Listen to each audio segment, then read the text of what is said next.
बड़ी खबर की बात, यूपी के मुख्यमंत्री योगी आदित्यनाथ माफियाओं का ऐसा इलाज कर रहे हैं कि उनकी हेकड़ी निकली हुई है।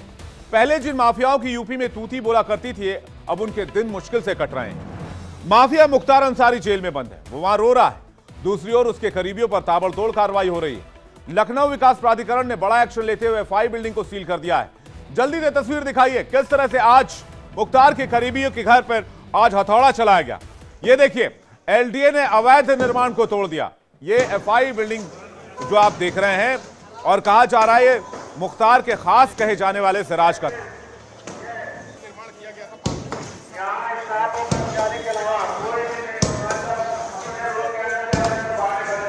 ये इमारत लखनऊ के पॉश इलाके में बनी हुई है। यहां अवैध तरीके से हॉस्पिटल बनाया गया था, अब इसे सील कर दिया गया है। इसके साथ ही हॉस्पिटल के बगल में बने 8 मंजिला एफआई टावर में पार्किंग तोड़ दी गई है, क्योंकि इसे भी अवैध रूप से ही तैयार किया गया था। अब जरा पूरा मामला क्या है, जल्दी से ये जान लीजिए। बिल्डिंग सिराज अहमद के एफआई हॉस्पिटल को सील कर दिया गया है। सिराज मुख्तार का बेहद करीबी था। हॉस्पिटल के 7वें और 8वें फ्लोर को भी अवैध घोषित कर दिया गया है, और एलडीए का कहना है कि इसे भी जल्द ही तोड़ दिया जाएगा। हॉस्पिटल ने सिर्फ 6 मंजिल वाला नक्शा पास कराया था, लेकिन उसने 8 मंजिल तैयार कर ली थी। इसके अलावा पार्किंग में भी दुकानें बनाकर कमर्शियल करके बेचा गया, जिसकी अनुमति इसके पास नहीं थी। हॉस्पिटल के बगल में बने एफआई टावर में अवैध निर्माण कराए गए।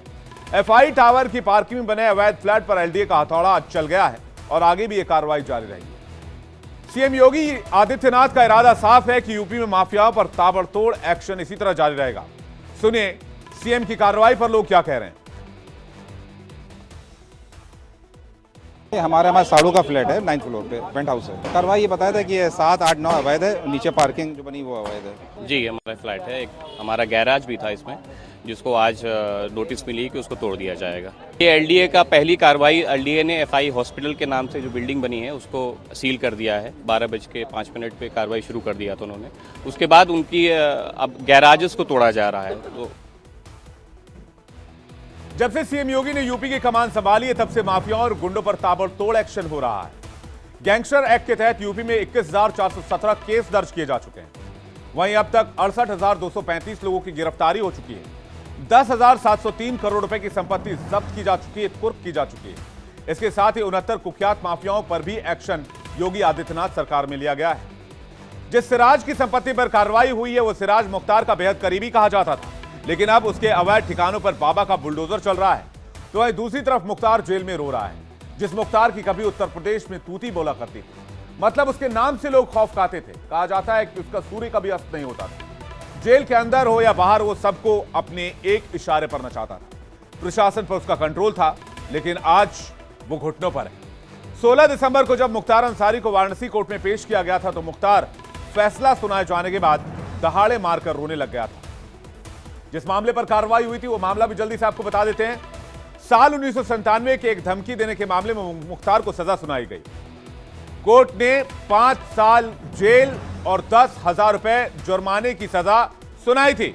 ये अदालती फैसला था। सजा सुनते हुए मुख्तार दोनों हाथों से माथे को पकड़कर सिर के बल झुककर बैठ गया। जज से गुहार लगाने लगा कि हमें माफ कर दिया जाए। अगर सजा दे रहे हैं तो इतना करिए कि मेरी सारी सजाएं साथ चले। मतलब ये कह रहा है कि जो मैं जेल की सजा काट रहा हूं, इसी के साथ ही 5 साल की सजा भी शुरू हो जाए। ऐसा ना हो कि जब पहली सजा खत्म हो, उसके बाद ये 5 साल की सजा शुरू हो। इस दौरान मुख्तार लगातार तनाव में दिख रहा था।